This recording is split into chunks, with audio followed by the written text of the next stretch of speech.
দিন পৰীক্ষা দি পাছ হৈ গ'ল পৰীক্ষা পাছ হৈ গ'লো এ বুঢ়ী মই পাছ হৈ গ'লো মা ভোক লাগিছে ভাত লাগে মই তো হিল ভাঙি আহিছা হা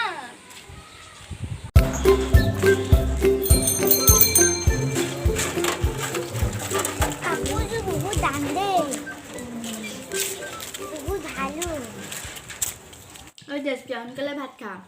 তোক পঢ়াই দিব লাগিব পঢ়া বহুত ভাল মন আছে পৰীক্ষাত বা কি লিখিলে একো গমেই নাই দেশপ্ৰিয়া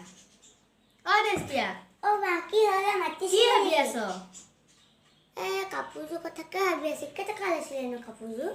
পিয়াজ এটা দি আনিছো সেইকেইটা পইচা বাপেৰে দিব সোনকালে ভাত খা এতিয়া হাতে ধুলো গৈছিলো সুৰা ঘৰত হুলালি বহিছিলে সীতানৰ মূৰত হৈ থাকোঁতে কেলে গান গাই আছ গান গোৱা নাই নহয় মই শুনিছো নহয় তই গান গাই থকা কালি যে মই তোক দিছিলো যে মুখস্থ ক'বলৈ সেইকেইটা দে শুদ্ধকে কবি কিন্তু ক কৃষ্ণৰ জন্মাষ্টমী কিয় স্কুল বন্ধ দিয়া হয়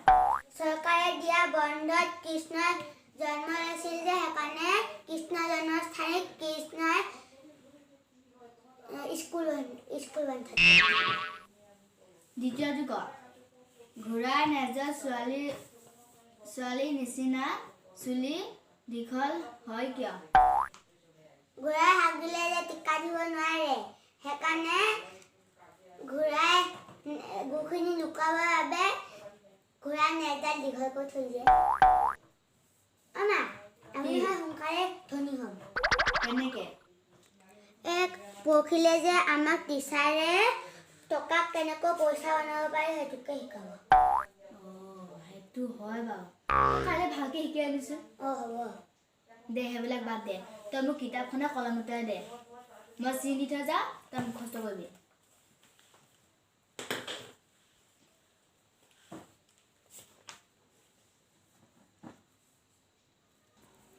ঐ এইখিনি মই চিনি থৈছো ভালকে এইখিনি মুখস্থ কৰিবি দেই ভালকে কিন্তু তেতিয়ালৈকে মই ভাত বনাওঁগে